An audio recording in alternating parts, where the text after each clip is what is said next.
What's up, guys? Michaela Vernava, Zack Cox at the practice fields at Gillette Stadium for day 2 of Patriots minicamp. And Zack, want to talk about the wide receiver spot because aside from Julian Edelman and Chris Hogan, who we know for sure will make the roster this fall, pretty wide open. So who has been standing out and looking good so far?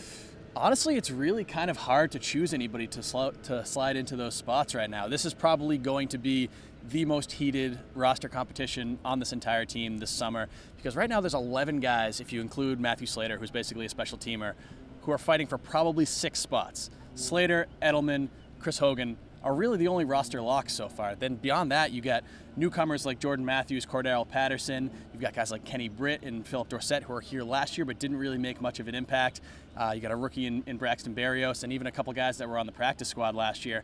They're all fighting for these spots, and all of them basically, probably except for Cody Hollister, he's a bit of a long shot. The rest of them all have legitimate chances of making it onto the roster this year. So far, through 3 or 4 practices that we've been able to watch, can't really draw too many conclusions from that, but there are some guys that we haven't seen that we want to see out here. I mean, Malcolm Mitchell should have a spot on this roster, but we haven't seen him at all. I mean, he practiced the first day of OTAs, a day that was closed to the media, but all the days that we've been here, he's been nowhere to be seen. Obviously, he's a guy that missed all of last season with a leg injury, or a knee injury rather, and so that's really concerning that we haven't seen him yet. So going to be a while before we draw any conclusions from this, but yeah, it's definitely something to watch this summer. And then how much tougher is it to really be able to tell how this group is taking shape, considering the fact that this is only the second day that Tom Brady's been out here with these guys? It is exponentially tougher to judge these wide receivers when they're catching passes from Brian Hoyer and Danny Etling out here. Etling. Yeah, I mean, they're not bad players. I've actually seen a good amount of improvement from Danny Etling and Brian Hoyer during this camp.